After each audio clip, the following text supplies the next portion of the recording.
Welcome to Ty and That Guy. My name is Wes Chatham, and this is my good friend, Ty Franck. You know, you just screwed all the bingo players out of that middle square. I know. I said that was deliberate, right? Person. Yeah. Should I do that? I shouldn't do that to them because the middle squares, that's a big thing. No, I think you just raised the difficulty level of the game, and now if somebody actually wins, they can take pride because they didn't get the easy gimme score. You're right. And so, I mean, I'm sure we can manage to insult Breck, and it's always easy to insult Joseph to kind of make up for it.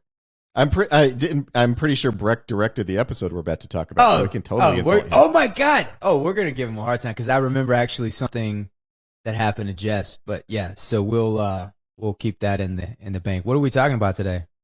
Well, episode 9, season 4, episode 9. The penultimate. This is the penultimate episode, directed by no one's friend, Breck Eisner. Nobody likes no one's friend. It's a miracle that he keeps getting hired to do the show. Well, I think it's he doesn't charge. He works for free. So, people like to hire him because he's inexpensive. That's his biggest advantage. Yeah. He's working for free. Just working for free. Yeah. Yeah. And written by, I believe, wasn't this one written by a couple of chumps? I think it was. Yeah, it was 2 chumps. All right, Joseph, nobody asked your opinion. Yeah. Yeah, Joseph. Stay on your side of the screen. Yeah. Stay in your lane, Joseph. 2 chumps and 1 cup. I hate to admit it, but this was a great episode that Breck directed. And he really pushed hard on that set, that amazing set that we have, the shootout, and then that long walkway where Steven and Murdy have their shootout. When Breck comes on, I mean, he turns it up. He really pushes it, and I really enjoyed this one. This was one that I don't think I've seen. But this episode really has these 2 main, storylines going through. It's going through the portal and then everything that's happened up in space. I'm curious, and what do you think? And by the way, we're going to have Jess on at some point soon, and just kind of talk about her character as a whole and her arc. So we're going to get a lot of her perspective from her point of view. But I'm curious from your point of view, what do you think Way sees her and Amos' relationship as, and what do you think Amos sees it as? And there just seems to be a complete misreading. Well, yeah. We've talked about this in other episodes we've done about this season, that what I like about the relationship and what excited the writers in the writers' room when we talked about it was this idea of 2 people who are experiencing the exact same events and are reading completely different motivations into those events and intentions into those events. And you can go like that for a while. You can be in parallel for a while where you keep having completely different idea about why things are happening, but because the same things are happening, you can just keep going. So Way and Amos, they're sleeping together. They're nice to each other. They're very friendly. Amos sees that as, Way is somebody I like being friends with. Also, I get to have sex. Way is seeing it as, Amos is falling in love with me. Right? And those are completely different interpretations of the same events, but you can see how they can happen because they're using the same data points to come to those conclusions. And Way just misunderstands it completely. She thinks Amos loves her. She thinks he's got a real romantic affection for her. And he has affection for her in the way that he has affection for any of his friends, right? But we've seen Amos threaten Alex before in an earlier season of the show, where Alex confronts Amos about his attitude, and Amos says, "Don't make me fight you, Alex, because if I do, who's going to fly the ship?" Basically saying, Alex, if you and I get in a fight, I'm going to kill you, and I don't want to kill you because you fly the ship. So he's threatening to kill him, but they're friends. See, and if Way had that important piece of information, she probably wouldn't have made the choices she made. Yeah. It's tragic. I mean, that's what makes it tragic, because at the end, she feels like she completely misread the relationship, and she feels like that we have established enough of a relationship that we have feelings for each other to the point where he's not going to hurt me. Like, he's going to be on our side, and I can when Murdy knows that there's no talking. She's like, let me talk to him, and if he needs to get killed, he's like, all right, go do your thing, because I know you're just going to distract him, from me. Yep. And when she's talking to him, and it's like I've said this 3 times, like I've told you before. Yep. These are the ABCs of me. There is no subtext. I was direct, and everybody just assumes that there is some kind of subtext, especially in matters of the heart, and especially in the matters of relationship. And I heard, reading about this episode, I read a few online, like she was like the female Amos, and it's like, no, she's not the female at all, and if she was the female Amos, she would understand him a lot better. That's what's tragic. And what's tragic for her is she's being manipulated by Mercury, and she's been lied to by Mercury, and Amos can see it. And because she's emotionally with Mercury, and he was somebody that was nice to her, and maybe she's not the female Amos, but we come from similar backgrounds. Yep. And Amos has that great line where he says, just because somebody's good to you doesn't mean that you can trust them. And it's heartbreaking to me, because she says, look, we don't have to do it. We can have this relationship, we can go off and everything. And he's like, listen to me, I'm going after Holden, whether I got to go through you or around you, and she doesn't, it's a little too late when she fully realizes that, and then he shoots her. Yeah, and the real tragedy to me, when I watch that scene, the real tragedy is that look in her eye, that moment when she realizes what has happened. Because it's very well edited. That sequence is very well edited. I know Narain spent a lot of time massaging that scene to get it just right. Powerfully acted.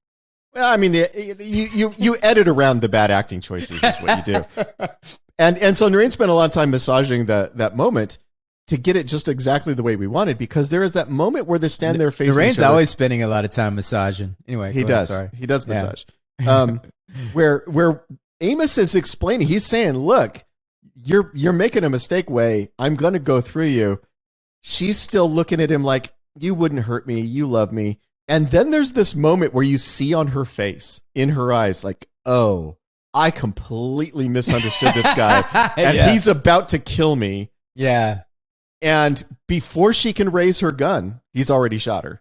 Yeah. Like she starts to make a move, and he's already jumped ahead. And we've talked about that before with Amos's character, is that Amos always jumps to the end, right? Mm-hmm. We talked about like people when they get in fights, they yell curses at each other, then you shove each other for a while, then somebody throws a punch, then they roll on the ground. Amos goes, oh, this person and I are going to get in a fight. He just jumps to the end of it and punches him in the face, right? He doesn't go through all the steps. He sees what's happening there with Way. She doesn't. He just jumps to the end. The end is, I'm going to have to wind up shooting you, so I just get that out of the way now. Yeah. Yeah. And she did, and she expected there to be more buildup. There's no more buildup. At the risk of just sounding like just a dipshit in front of our 8 or 9 listeners, one of the things that I learned early on, I mean, I grew up in the South. I grew up in Georgia, and it was a bit, it's just a rougher culture, just a rougher environment. Like, fighting was a part, it's like high school sports. It's just something you did. But I realized early on, and I learned this, and I learned this from my dad, but the whole peacocking before a fight, right? The whole ritual of like pushing each other, do you know who I am, and everything like that, that gives you a strategic advantage. So as soon as you start headed down that path, it's going to happen. If you're going to push each other, you're going to call each other names, you throw drink and this and that, and all that. If you just strike at the very beginning, it surprises 95% of the people. And if you do it with a vengeance, if you're at a party and it's like, hey, did you bump into me? It's already too late for that. It's already going down, And what I realize is like the advantage of just acting. Yep. Of just taking action and not doing the back and forth and all that stuff. And I think, one of Amos's superpowers, one of his advantages, is seeing through all that shit and making the first move, because he jumped to the end in that. If he hesitated a bit too long, she might have got the jump on him. Yeah. And that's kind of the way that I saw that. And it's just, it breaks my heart. Jess is so great in that scene. And she, has a true affection for Amos and completely misreads the situation in doing that. Big shout out though. I really like the scene. Really well written, well done scene. Well, I'm sorry. It was mediocre written. Scene. I forgot the two chumps in one cup wrote it. But no, the scene when the scientist, what's her name? Elvie. Elvie. So Elvie, this guy was kind of bullying her for information or whatever, and Amos rolls up and he's catching on that, oh, Holden's gone. She heard Holden go somewhere, and he's like, where's Holden? And the guy's like, hey man, and he takes the gun. And he just snatches the gun out of his hand and throws it behind him. The guy walks, and he doesn't even look back. The guy goes and gets his gun. He doesn't even look back. And it's such a reminder of Tombstone when you forget about Billy Bob Thornton. Yep. And then you're like, oh, are you still there? It's like, oh, do you want to do this, right now? And he's like, nah, I'm good. And then, and he walks away.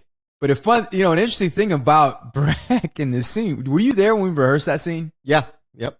So we were rehearsing the scene and talk about miscommunication. I thought that I was grabbing the gun and then doing the throw of the gun so we could rehearse like where the gun's going to go, how far am I going to throw it, is it loud, also, if it's going to break or whatever, like I take it and then throw the thing. Well, the guy holding the gun wasn't a part of our conversation of what we were doing. Right. And so, because they were trying to figure out, like, what am I going to do with the gun? And I was like, just toss it. Like, just take it and toss it behind me. So the guy, we were rehearsing the scene, and the guy was holding on to the gun. And I don't know if he thought I was going to grab in a certain way, whatever, but I grabbed the gun and went to throw it, and he was still hanging on to it. So he went with the gun, and his legs flew over in a car wheel and hit Rhett in the chest. And Rhett was just like, were you there when he did that? I didn't see that moment. No. Oh, okay. Because it was the only time I saw Rhett a little angry, and he wasn't angry at anything because, he was the one telling me to rehearse the gun, and it was an accident, right? He didn't know the guy was going to hang on to the gun. And the way that it kind of went, the guy hit Rhett in the chest, his feet, because his. When you're saying Rhett, you mean Breck, right? I'm sorry, Breck. Yeah. How many times did I say Rhett? A bunch. Okay. A ton. Okay. All right. And you have a kid named Rhett, so I understand why that name is in your head. Well, I've just been screaming at Rhett, so that's what we're doing. So, do I start over? Tell the story? No. It's okay. It's okay. We'll leave all of this in. All right. Everything that I said, it's Breck. Yeah. Okay. Breck Eisner. And I could just tell the story again. No, it's okay. We're good.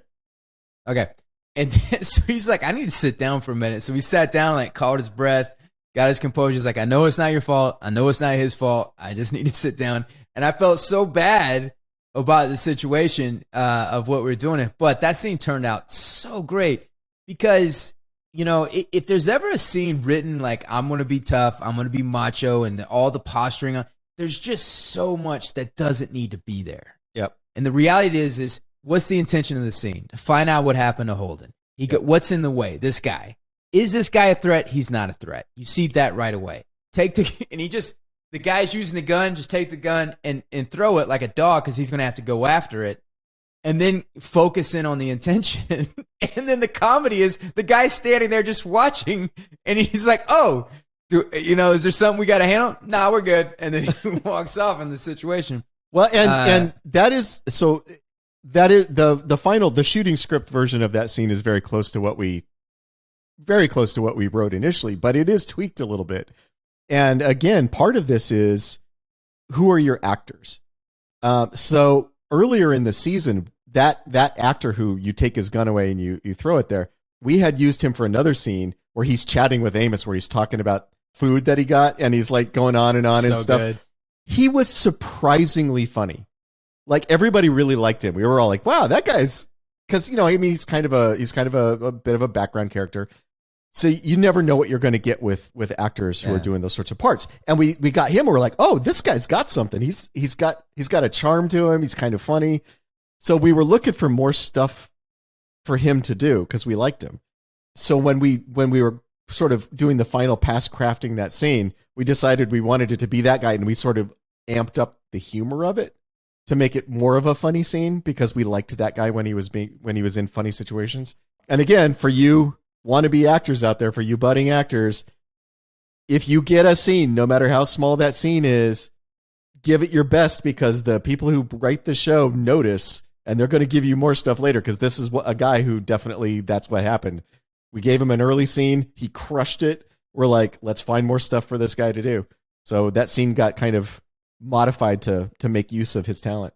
Yeah, I liked how you highlighted it last time when we were on that episode of how funny, because it was written in a way where I'm laying there and I'm listening to him, but he brought so much more to it, like the humor and everything, and he just really made it, and it really, And another thing, like with actors, one thing I can say, take it or leave it, but if there is something that you find that's interesting, if you find the writers interesting, if you think the script's interesting, and the role's good, it doesn't matter how small it is, especially if it's a TV series, because if you come in and you bring something special and you work hard, your role will expand. The writers will see that.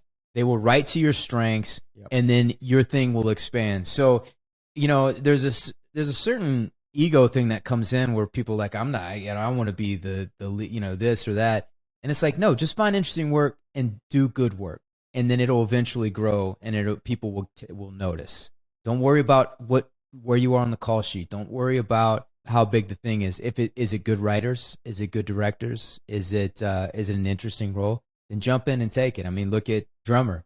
Look at what Kara G. What she brought to the character, where the writers and the whole bent over backwards to create this thing for her because she's special. She's a special actress. Yeah, I think, yeah, and you and I have talked about this before. We have very similar attitude on this. So much of what people do is to try to demonstrate status, and they're so status oriented that they miss out on a lot of more important things. So like somebody who's really worried about what their number on the call sheet is, they're missing the point. They're missing the point of what you're there to do. And very often the actors who are not at the top of the call sheet can wind up in a position where they get a lot of really favorable attention. I mean, Kara was never in the top 10 in the call sheet the first time she showed up. She was way down on that call sheet. Doesn't matter. She crushed it every time she was on screen and wound up being one of our most important characters by the end of the show. So yeah, that fighting for status is always kind of a waste of energy and time, I think. Yeah. Put that energy in doing good work. Yep. So if you on Planet Ty or in your world can have access to any of these famous portals, which one would you take? The portal in Stargate, the portal where he can jump to, the one telepod side of the room or there, the telepod, Bill and Ted's phone booth portal, and Back to the Future. The flex capacity technically opens up a portal, so you go through that and you go through time in that. The Time Bandits, their ability to go through the portal, or the Evil Dead 3. I guess I don't know. Why would anybody want the Evil Dead? Because nobody would want Army of Darkness portal. Nobody wants that. Yeah. Nobody wants that. But what portals would, if you could have access, like on Planet, like, I mean, if you think about it, if you had the fly, like those pod things, I mean, you would be the new Bezos. I mean, you would control everything everywhere. Yeah, until somebody went through one with a fly.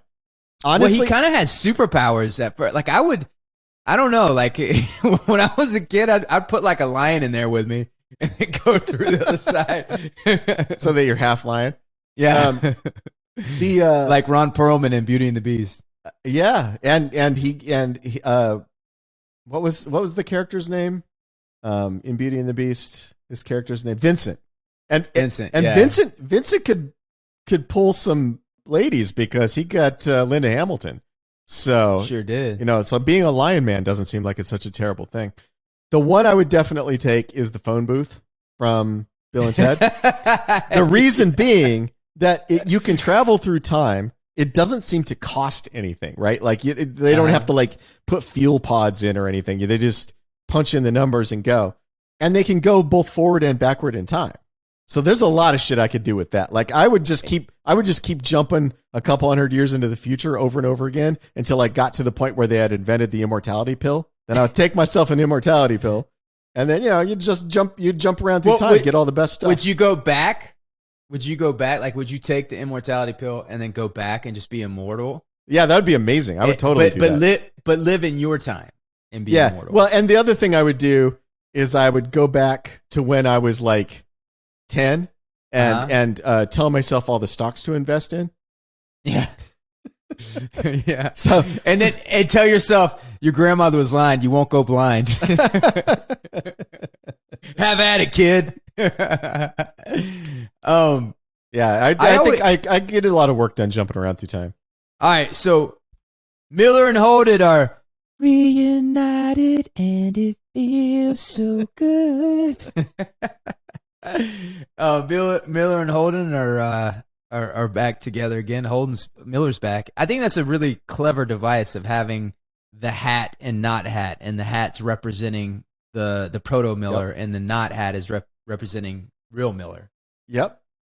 I thought it worked nice as a nice visual, so you can always tell. My favorite part of that was the spooky moment where you it does a lot of things, but basically what you come to realize that it's just torture for not only Miller, but for all the souls that are trapped in the proto-molecule situation. And my heart breaks for him, but it's also spooky as hell. Yeah. And is the theory there that the souls or whatever their consciousness is trapped? It's not souls. It is the people who were alive when the protomolecule infected and devoured them. Yeah, I know we talked about this, but I don't remember. Do you believe in the possibility of? I mean, I know you believe like the possibility of other life other than us or other Earth-centric life that exists out there. I mean, I think it would almost have to. I mean, given the size of the number. If you just run the numbers, it seems very unlikely you would have to. That we're the only. Now, I think if the universe is full of life, the vast majority of that life is microorganisms. It's like I think when we finally find life, it's going to be very simple. Yeah.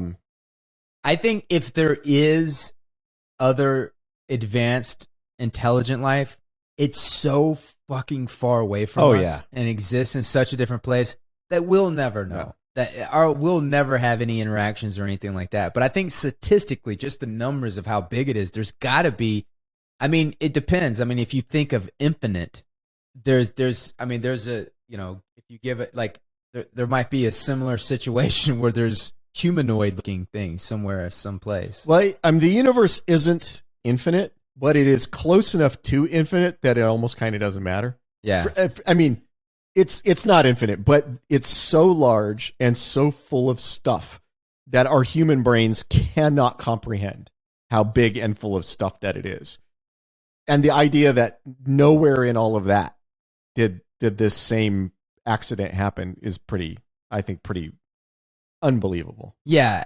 But then if you look at the multiverse theory, and then, if you look at that, you're right. You're getting so close to infinite that you won't be able to really tell the difference. Yeah. I'm not sure that I buy into the whole multiverse thing.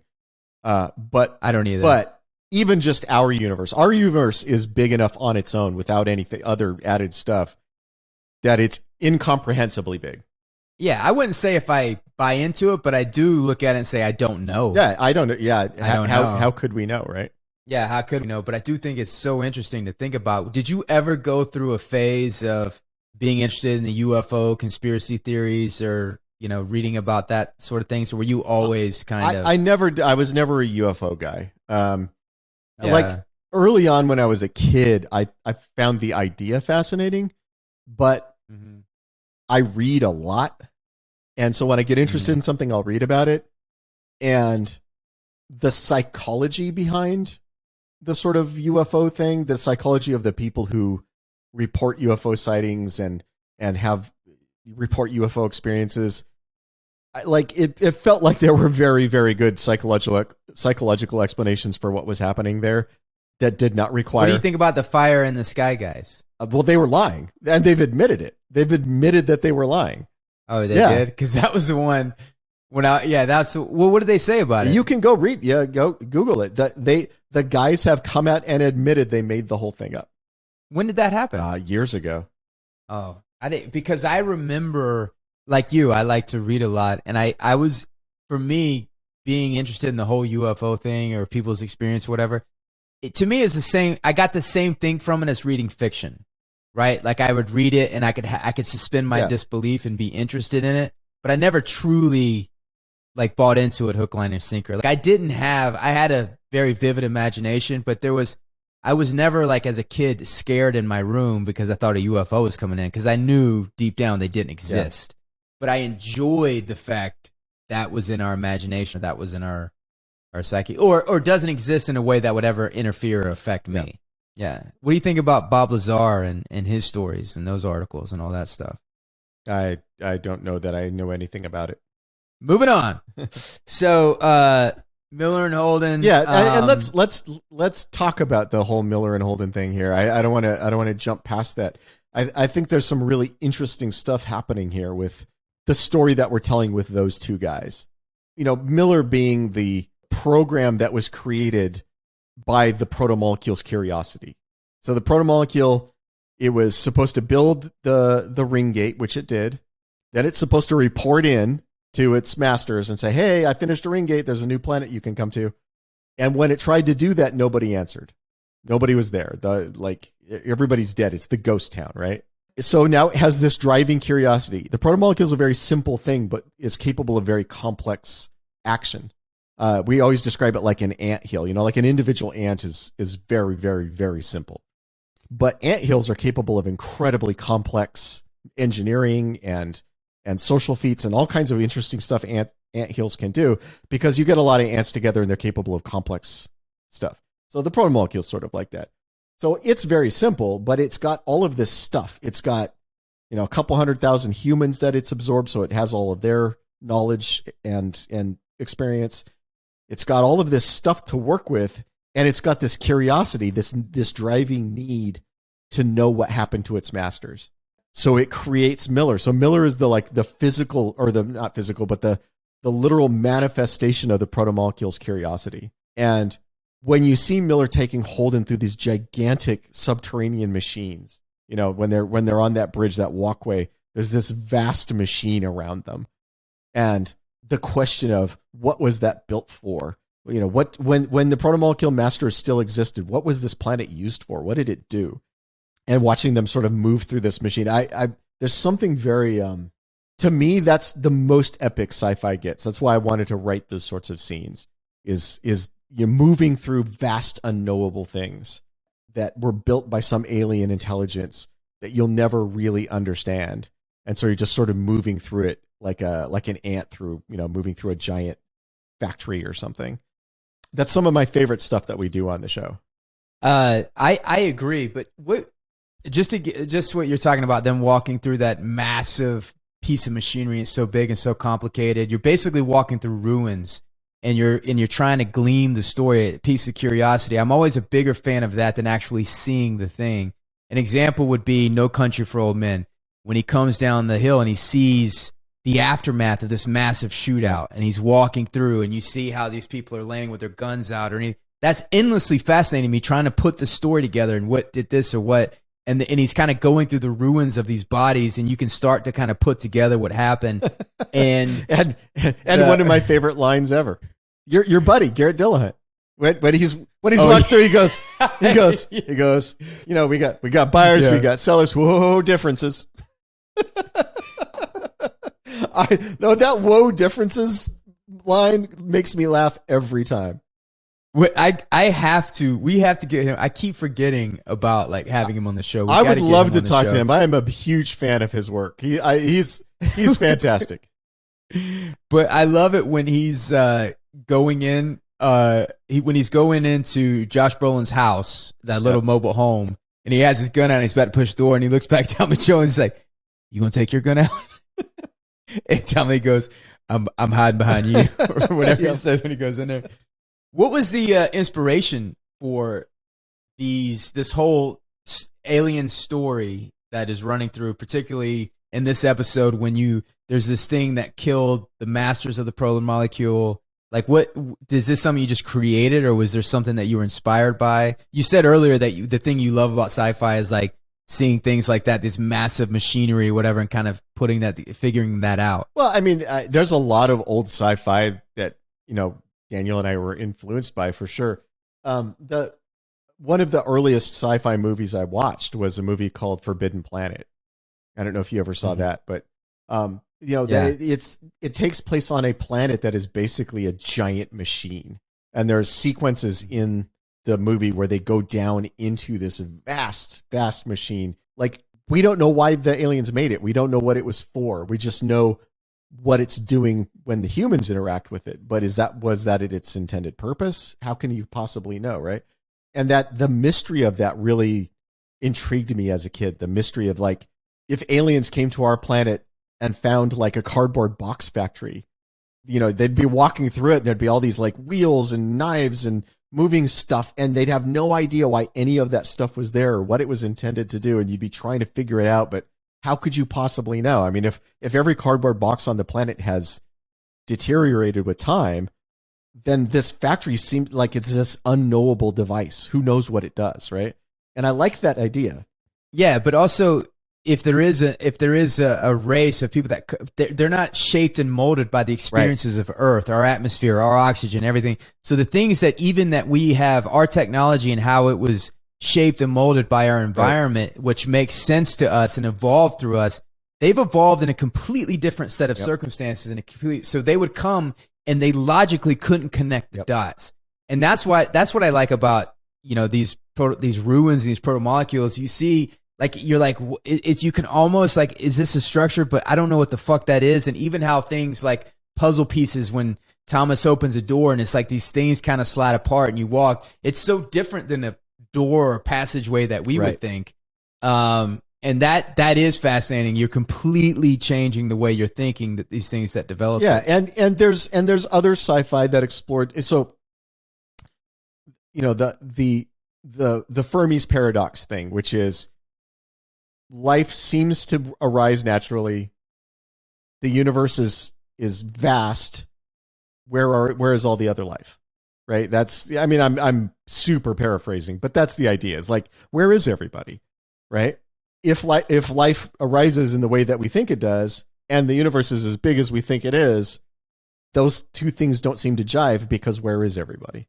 So there's a lot of answers for that, and some very simple answers, but there's also answers like, a lot of scientists have talked about these sort of natural endpoints of civilizations. An intelligent species gets to a certain point, and then there will be a bottleneck because most species won't survive that.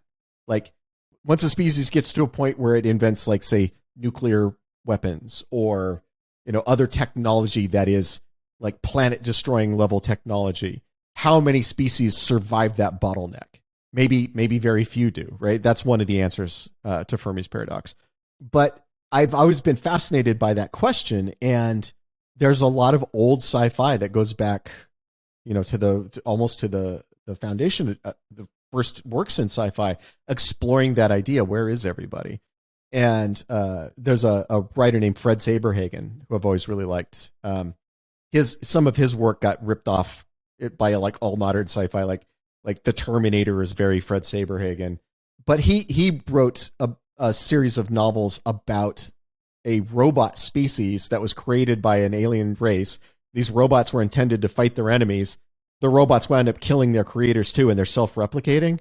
So the universe is full of these killbots whose only purpose is to destroy all life forms, and they're constantly replicating as they spread out through the universe, right? And so that's where everybody is. Everybody was killed by these robots. And when the humans run into them, suddenly now we're battling with these killbots. Like a virus. Yeah. So there's a lot of old sci-fi that really talks about that, and a lot of new sci-fi has been exploring those ideas. There's a lot of newer sci-fi that talks about, like, progenitor races, the ancient races, the races that were here before us and left things behind. There's a lot of sci-fi talking about that. So I think sci-fi in general has been very interested in this idea for a long time. This was just our take on it. So it's not like something we invented. Mm-hmm. It's just our version of it. But the idea that I found interesting was create a race that seems godlike in its power. So the people who built the protomolecule feel godlike in power. They can craft entire planets. They built this massive ring network that to go all over this part of the galaxy. They have godlike power, and then say, oh, somebody came and killed them all. How scary are those guys? Like, that to me is the fun part of it. I also think it's entirely plausible that when you do wind up with a super intelligent machine intelligence, it just ignores us because we have no common frame of reference. We have nothing. What would we talk with a machine about?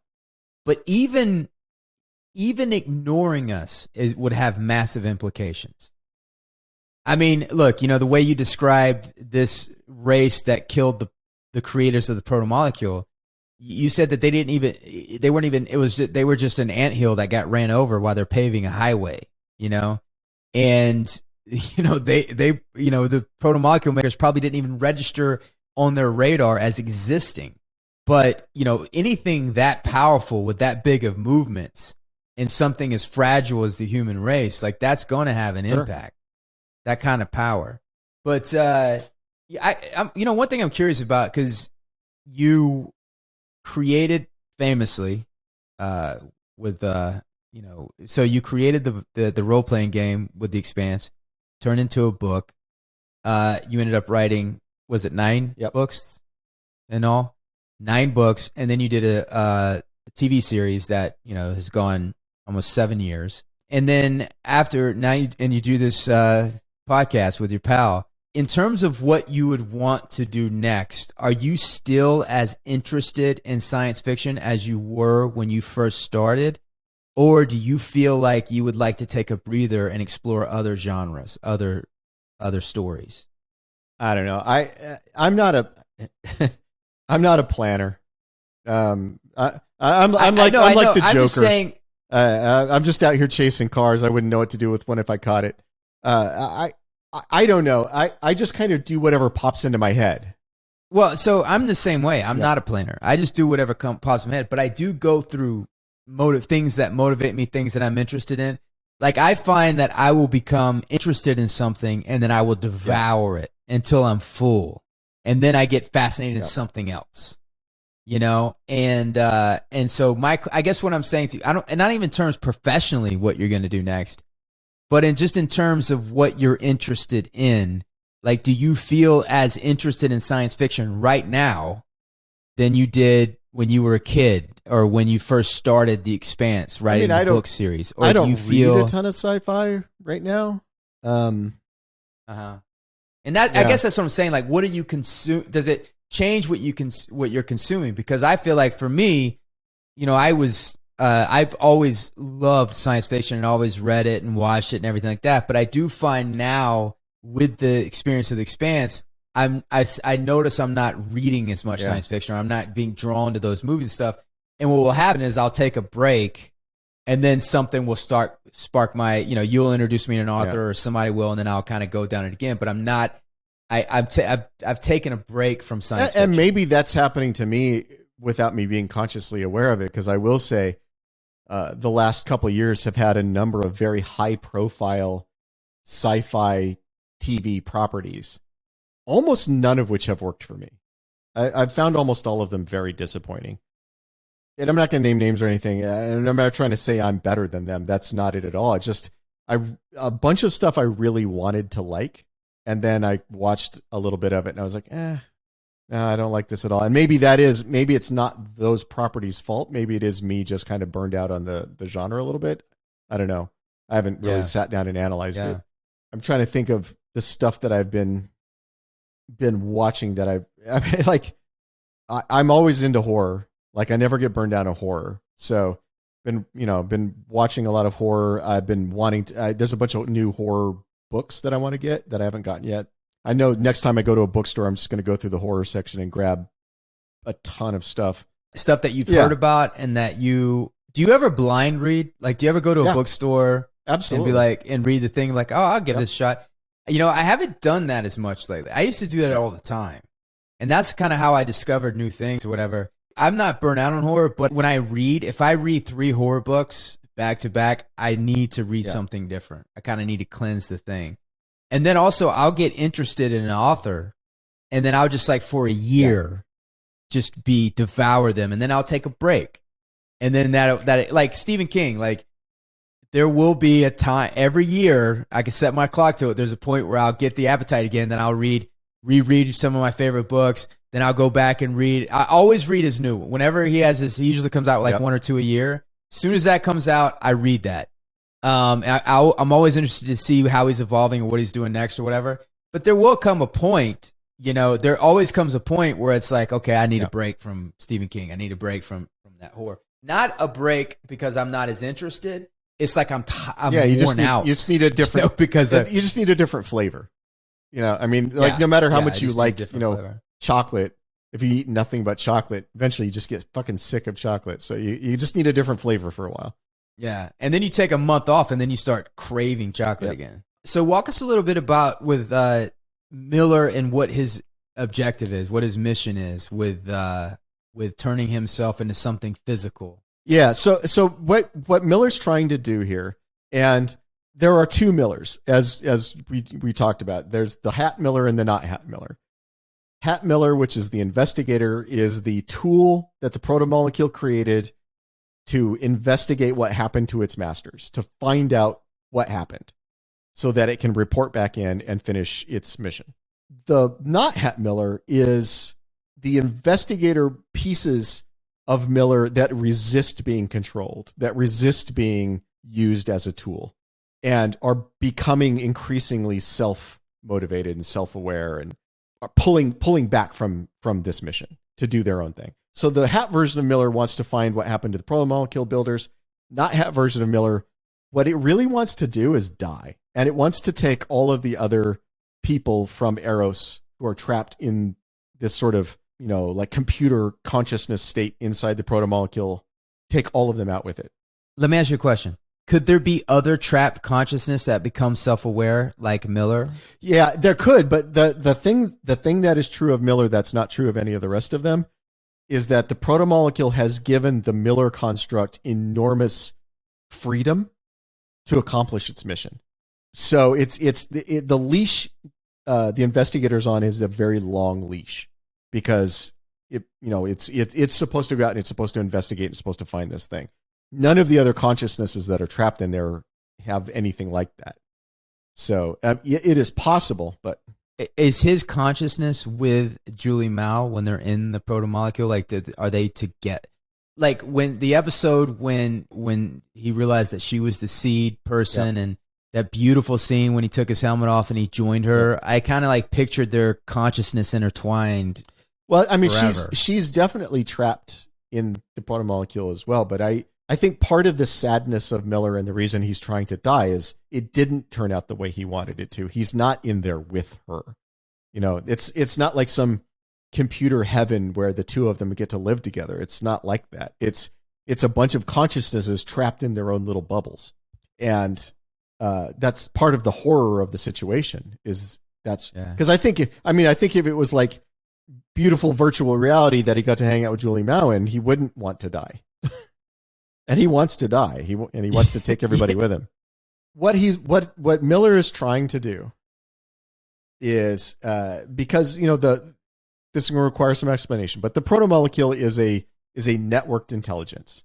Each little individual atom or whatever molecule of protomolecule is not very smart, but it's a little smart, and it's networked to all of the other little bits of protomolecule. So it's like a brain. Each individual neuron is not smart, but all of the neurons working together can become incredibly smart.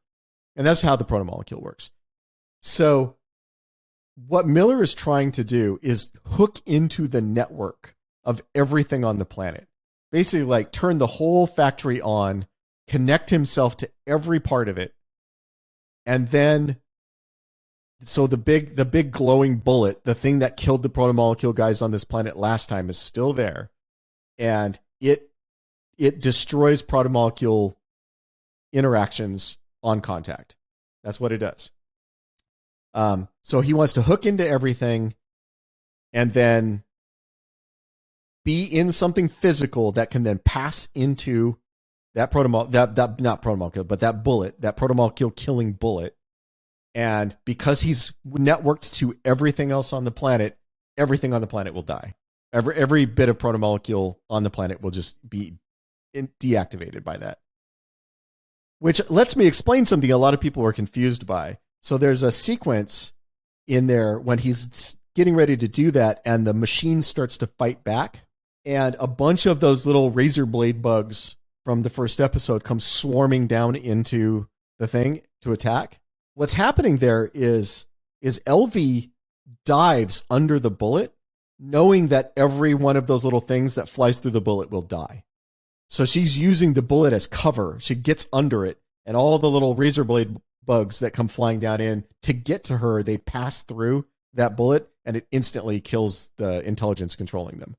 So that's why she dives under there. That's why all the bugs fall down dead next to her. And when LV throws the robot Miller into the Eye of Sauron, when LV goes through, does all the Lord of the Rings movies flash in her mind before she gets to the other side? Well, we see what flashes in her head. Wouldn't that be funny if like she fell through the Eye of Sauron and all of a sudden it's like the Lord of the Rings movie just flashed before her eyes before she comes to the other side? Are they the theatrical versions or the extended? The theatrical versions. We don't have time for the extended. If it's the extended version, then it's like 10 hours. Yeah. And okay, so Mercury launches the bomb at the Rossi, and Fayez warns Alex, and so Alex is able to blast it. Do you want to talk about that sequence a little bit and everything that's happening there, and how he uses the railgun after that? They've been using the railgun to tow the barb. They haven't done the railgun yet, have they? Where he shoots the railgun to... Because I think at this point, he gets warned by Fayez. Oh, you're right. Right. They're just hooking things up at this point. Yeah. And then all the debris, you have the Sandra Bullock gravity situation where it throws... The sequence where Lucia gets blown off of the ship and Naomi has to go rescue her. That we spend a lot of time talking about this bomb that Mercury is having set up in the shuttle to attack the Rossi. We had a lot of conversations in the writer's room about the payoff for that. And the one thing that everybody agreed on is it couldn't just not work. Because if it just didn't work, then why did we spent all this time setting up? It's like, it didn't matter anyway, right? So the question of how badly should the Rossi be damaged? How much physical damage should the ship take when this bomb almost gets close enough to blow it up and all that? And the thing we kept coming back to is the Rossi being damaged is there's no personal stakes there, right? Because we know that if our guys survive, they'll just fix it. So we kept coming back to, is there a way that it can be damaged in a way that actually threatens the lives of our guys? And so that sequence in the cargo bay is what we eventually came up with, which is, what if the bomb going off actually knocks somebody out of the ship and sends them adrift? And we know they're in low orbit. So how much time would you have to go get them in? The ships can't really drive very well. They're bolted together with this big cable. There's a lot of complication there. So that I don't remember who initially pitched the idea of having I think it was me. Yeah, it was probably you. Having the gas tank hit by debris and then blasting Lucia out the airlock door and having Naomi have to go get her. It just seemed like it would seem like a good way of demonstrating all of the problems at once. Because you have a bunch of different problems. You have two ships that are chained together now, so they can't really maneuver. You have this bomb that is potentially going to damage the ship, and you have these people who are crawling around outside in the dangerous vacuum of space. How do you make all of those things matter at once? And this was sort of the idea we came up with. And it gets to show Naomi being a badass in space. We always talk about how belters are very comfortable in space. So we get to see Naomi. And it's also a nice setup for season 5 because Naomi perfectly gauges the speed and direction of the jump she needs to get to Lucia, which of course will pay off in season 5 when she needs to jump from one ship to another and perfectly gauge the distance and direction of that jump so that she doesn't wind up, missing the airlock. Now, I thought that you introduced the railgun to set this moment up. Did you know going in? Because, when you had him testing out the the railgun. He's like, take that, blue goo. Did you know that the railgun was going to be as significant as it was in this episode early on? That's from the book. And I will Who say reads the that, books? well, but the writers of our show do. And we always knew that was what the railgun was going to be used for in this season, was to pull the other ship. We did a similar thing in the books, which is we have them put the railgun on in a book where it's not used. So we talk about the fact that they install the railgun in one book, and it never really gets used in that book. And then in book 4, which this season is based on, when we were talking about things that the ship could do, we were like, and it has a railgun now, we should find a way to use that. What do you enjoy more, writing for TV or writing books? Or is it the same? There are a lot of ways in which writing for TV is easier. Mm-hmm. And I'm very lazy. Mm-hmm. So I like easy things. Mm-hmm. I mean, it's just, it's much easier to write a 50-page script than a 600-page novel. God. That's just a fact. And then you got to describe everything. How everything looks, everything feels. Yeah. Exactly. It's much easier to say interior warehouse. Exactly. Yeah, you figure that out. But I mean, screenwriting has its own challenges. I don't want to say that it doesn't. I don't want to say that it's like easy to do and it's not trivial to write a good screenplay. I'm not trying to make that. But I can write a screenplay in a couple of weeks. It takes over a year to write a novel. I like the thing that takes a couple of weeks. Yeah, and I think too, I'm more visual in storytelling, in more of imagery and images. I think screenwriting is kind of lends to that. But I guess that you can do the same thing, but you just have to describe what you're seeing within the books. I will say the fastest that Daniel and I ever wrote is we were up against a deadline. We had, I think, about 25 or 30,000 words of a book left to do. And I'm not going to say which one, and everybody's going to guess the wrong one. And we wrote that entire chunk in a long weekend in 4 days. And it was me going to Daniel's house and us sitting in chairs and writing nonstop for like 10 hours and then editing each other's work. And then I came back the next day and we sat in his office and wrote for another 10 hours straight each and exchanged work and edited. And yeah, that's the most, it was incredibly exhausting. I'm actually happy with the product that we did. Like there's something to be said for writing so fast that your internal editor can't get in the way. Mm-hmm. And that definitely, we were writing too fast for our internal editor to mess us up. And I actually really liked the work that came out of that session. If it wasn't so punishingly exhausting, I would do more work like that. But so I wrote a screenplay for The Expanse, which I still think is the best thing I've ever written for The Expanse. It does not have my name on it. It was a screen. I'm not going to say which season it was or which episode it was, but we had a screenplay come in that was late and was unproducible. Noreen and I were in the office. So, I mean, we're already shooting episodes at that point. So we're in, the ball is rolling at full speed. We get this script and we both read it. And Noreen's like, what the fuck is this? We can't use a word of this. This is unproducible. And he was panicking a little bit. And he said, I'm prepping whatever episode we were on. He said, I'm prepping that. Do you have some time to work on this? I said, yeah, I got your back, man. I'll tell me what you need me to do. He gave me the screenplay that we'd received. He gave me the outline for that episode that had been written, that he had done a pass on the outline. So he was really happy with the outline, which was, that's why part of why he was so surprised when the script was not at all what he wanted, right? Because he had done a pass on the outline. He was like, just write the out. So he gave them to me and he said, turn that script into that outline and I need it by Monday. And it was like Thursday. And I completely rewrote every word of a 55-page screenplay in 2 days. My God. And what was that like? Turned it into Noreen. Was that 24 set? Like, was that up all night, waking up early the next day and just cranking? It was like 2 15-hour days in the office. Mm-hmm. Yeah. Mm-hmm. And turned it into Noreen and he read it. He handed it back to me. He goes, great. You're prepping that on Monday. Go prep it. He didn't change a word. Wow. He didn't rewrite a word of that. And, if you're the showrunner show, you take a pass on almost every script, right? Right. So It doesn't matter who you are on the show. Narain does a little rewriting on your script. He didn't rewrite a word of that script. He just read it. He handed it back to me. He said, "Go produce it." It sounds like your best stuff comes when you're under the gun and you can't think it too much. I think in some ways that's true. Yeah. And if I told you the script, you would be very surprised. The whole thing about deadlines just seems terrifying to me. I think some people, like, it turns them on, like when they have a deadline and like they can do all-nighters. That doesn't, like, when I was in college and I would have a test, like they say, hey, you have a test in the semester. I would start that day. I would go home and do 30 minutes and then 30 minutes the next day. 30. So by the time the test came around, it was like a breeze for me. I didn't even, because I just did a little bit every day. But the people that were like, oh, they were staying up all night or staying up all night writing papers and shit, I was like, that's fucking miserable to me. I could not do that.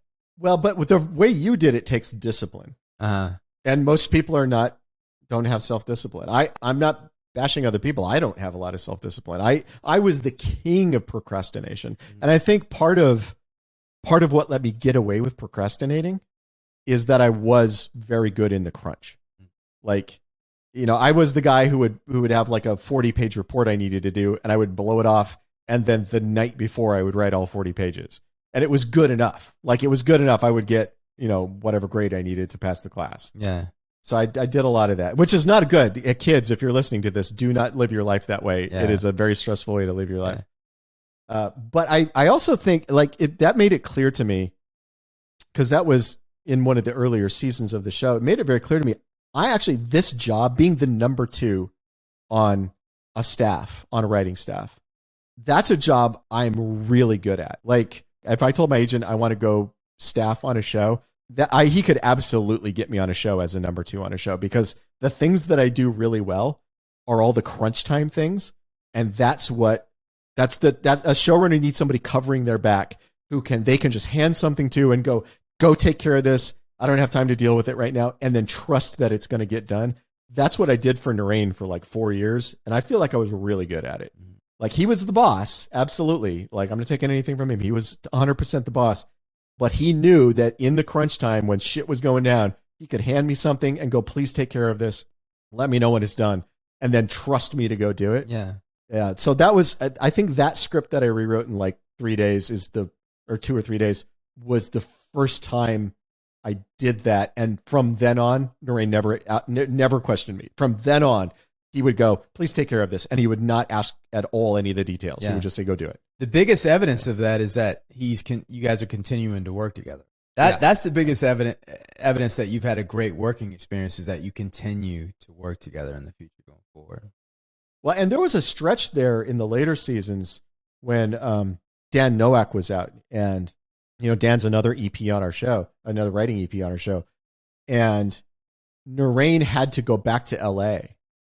There was certain circumstances that made it so that the writer's room was still going in LA while we were beginning to produce the show. And Narain really needed to be on LA to work with the much smaller writer's room to finish the season. And it was just Dan and I out in Toronto. And Narain's level of trust for the two of us was immense. Like, he just let us take it. He just let us take the ball and run with it. The patience. Like, I was prepping my own episodes. Yeah. I was prepping my own episodes. Dan was prepping his own episodes. We were producing on set. We were rewriting scripts. And Narain was buried in work in LA, so it's not like he wasn't doing his job. He was buried.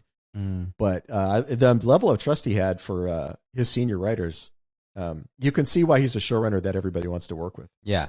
He mentors people and raises them up. Yep. He doesn't get off on just being the guy in charge. He raises everybody up around him. Yep. Everybody, and he gives everybody opportunities and does things like that. So, all right, I guess we could do the top 5. You want to say what the topic is? Let's hear it. Cold-blooded moments in movies. I guess because we're saying that you shooting Way was cold-blooded. Yeah. Is that the idea here? Yeah. Let's hear you do your cold-blooded. Oh, I don't do cold-blooded. I don't have your cold-blooded skills. As many times as we're saying cold-blooded, I bet that's helping the bingo out. And you know what? I'll go back and say, welcome back to give them that. You just gave them the freebie, man. I'm hearing bingo, bingo, bingo, cold-blooded. All right. We might have to retire Cold Blooded after this because that's been something going on. Okay. Cold Blooded. You read this one because this is too small a font.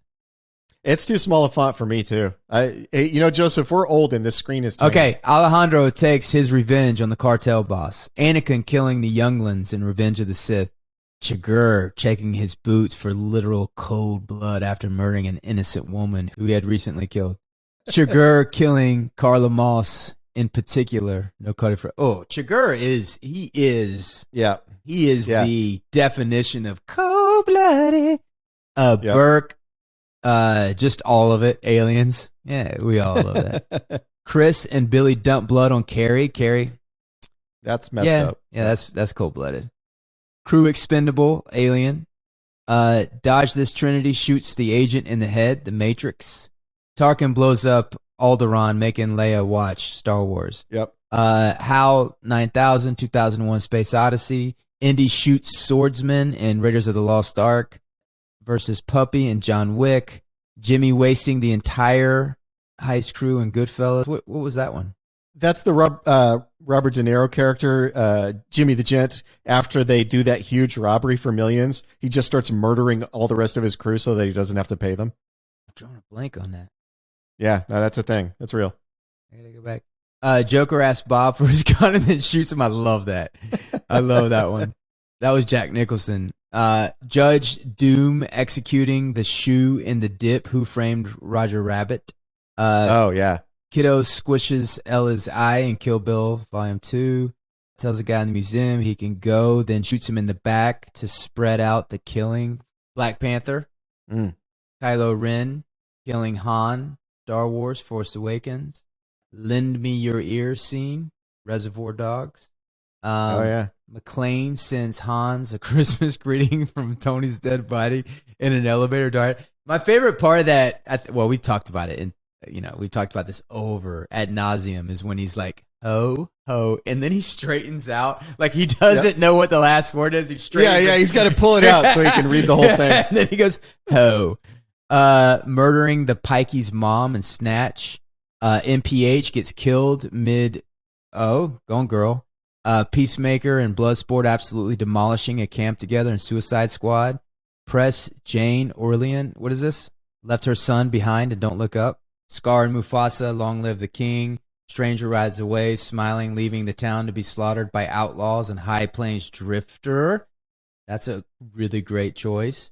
T-1000 killing Max. Wolfie after getting off the phone with the T-800, T2. The absolute last scene with Marky Mark and Matt Damon, The Departed, where he smokes Matt Damon. Yeah. The actions of the entire NWA and Sanford killing everyone just to keep winning the Village of the Year award. Hot Fuzz. The German soldier slowly putting the knife into Mellish's chest and Save It Private Ryan. Yeah, that one's pretty brutal. When Kassan shoots his friend to keep him from giving info to the Empire. Star Wars, Rogue One. When Murphy gets killed, RoboCop. Did we leave any out? There's a lot of good choices there. Obviously, Die Hard gets the 0 position as always. There's many cold-blooded moments in Die Hard. So it gets the 0 position. But I think is the Christopher Walken scene in True Romance, would that be considered cold-blooded when he's like, when you die, yes, I want you to tell the angels in heaven that you haven't seen evil so singularly personified as you do in the eyes of the man that's going to kill you. It is cold-blooded because they set it up where the Christopher Walken character is talking like the guy might live. Yeah, that's Tarantino. Saying, tell me what I want to know before I do some damage to you. You won't walk away from like setting it up like, if you give me the information I want, you're going to live through this. And then the great Dennis Hopper speech that I'm not going to repeat. And then Christopher Walken, that whole thing where he starts laughing and he kisses his cheek and he's like, "Oh, I love this guy. I love this guy." And then he turns around and then comes back with the gun and just blows him out of the chair. That's pretty cold-blooded, I would say. Also, it's fairly cold-blooded when Clarence shoots Gary Oldman in the dick. Yeah, that's pretty cold-blooded. Yeah. I was really shocked. I don't know if I've seen a scene so brutal and graphic with Arquette and Tony Soprano, Gandolfini. Oh yeah. I mean, when where he's just beating the shit out of her. Yeah, but even that first punch, when he's like, he goes, boom, and it punches her, and he's like, and it ends on his face like that thing, and it's like, whoa, like I did not. It was so shocking. You know, there's so much beginning of Tarantino within that. Now that you see it coming, and everything. You talk about constructing a scene, like, you know, that Christopher Walken scene. I don't want to get too sidetracked, but that Christopher Walken scene, kind of what you were talking about, is like this whole. The misdirects, the history, the sense of humor, the tension just is drawn out, and then you relieve the tension with him laughing, and then you have that cold-blooded moment. Yep. I think it doesn't matter which particular scene it is, but any Anton Chigurh stuff goes at the top of the cold-blooded list because he is the personification of cold-blooded. Yeah. Anton Chigurh is cold-blooded, the human. Yeah, Chigurh for me is number one in everything he does in that. And he's fascinating to me because did you ever read Blood Meridian? Yeah. And did we talk about this already? But how the judge we've talked about it. Is the personification of evil. Like Cormac has those kind of characters that are the personification of something higher than within himself. I mean, the truth is, there's way more than 5 good ones on this list. So, I mean, it's going to be pretty arbitrary which ones you pick. Yeah. They left out Tony Goldwyn, I think is his name, with when he double crosses Patrick Swayze in Ghost. I mean, that's some cold-blooded shit. And then that was pretty cold-blooded. And then he tries to take his girl. Then he tries to take his wife. Demi Moore. That was some cold-blooded. Oh, what about Fatal Attraction when Glenn Close puts the bunny rabbit and boils it on the stove? That poor girl's pet. She burns the rabbit and boils the rabbit in the stove. That's some cold-blooded shit. Yeah, I mean, the thing is that almost every movie that has ever been made has included one or more cold-blooded moments. So I this feels like a too broad of a list. Yeah. How can we narrow this down? I don't know how you could possibly get it down to 5. Let's see what they picked. Yeah. There's nothing wrong with the fan list here. I don't know that those 5 are better than many of the others on the list, but that's the problem with this list is there's just too many good ones. Hey, Benicio del Toro when he smokes that guy's family. Yeah, I see that would be up toward the top of the list for me too, because the Benicio del Toro character in there, but then basically like our top 5 list of cold-blooded moments is just the entire movie. Sicario. Yeah, because that whole movie is nothing but cold-blooded. Your camera went off again. I know. So my top 5 list for cold-blooded moments is the movie No Country for Old Men and the movie Sicario, and just you can take any 5 from those 2 movies to make your list because those 2 movies are filled with cold-blooded moments. Yeah. So I would say Chigurh is my number 1. Benicio del Toro smoking that mobster's family in front of him. Number 2. Number 3 would be the Christopher Walken moment in True Romance. Number 4. Oh, I'm as long as we're on Tarantino, I'm gonna do. Tarantino movies are filled with cold-blooded stuff. They had the guy cutting off the ear. How about the bride cutting off Sophie Fatale's arm in Kill Bill? How about Ving Rhames shooting the guy's dick off with the 12 gauge in Pulp Fiction? I mean, there's tons of cold-blooded stuff for me. So I would do like Tarantino is like number 3 for me because his movies are filled with cold-blooded moments. Mm-hmm. Rob Roy's got a lot of cold-blooded moments in it. Oh, Jack Nicholson killing the guy with the axe in The Shining. Oh, yeah. That's some cold-blooded shit, That man. is seriously cold-blooded shit. Yeah. Hacking him in the back with an axe? That's fucked up. Yeah. Number 5. All we need is the 5th one. You know what I would do? When Jack Nicholson says, can I see your gun? And he shoots him with it. That was one of the great moments of that movie because it's so surprising. Like, You know what? A lot of our cold-blooded moments are like death in this. Let's find the fifth one, like an action that somebody did, like sleeping with somebody, or in Closer when he's letting the guy, he's letting Jude Law leave, and then he goes, "Actually, no, I did fuck her," before he walks out the door, and it just crushes him, and he's like, "Sorry, I'm shallow or something." What is the most cold-blooded action that somebody does, like betrayal? yeah, I mean, like cheating. like romantic betrayal is To me, that's the coldest of the blooded. yeah. I mean, although it does involve death, that's why the Neil Patrick Harris Gone Girl scene came to mind. I mean, it was like, yeah, that was pretty shocking, but it does involve death. Well, again, death. You guys didn't bring up Godfather 2. When he kills his brother? Yeah. Yeah, that is pretty cold-blooded. That's definition of cold-blooded. Yep. And it's cold outside when he does it. On the lake, does that thing, and gives him a kiss of death. You know what's coming. Yep. All right, so Godfather, when he kills Fredo out on the lake. Yeah, killing Fredo is pretty cold-blooded, for sure. All right, this was a fun one. I hope you guys won some bingo. And we talked about doing this new thing that whoever won bingo, we would give you a congratulations once the word got back to us that you won. So we appreciate it, and thank you guys for hanging out. Say goodbye, Ty. Yeah. Gotta psych myself up. Gotta get in the zone. Goodbye, Ty.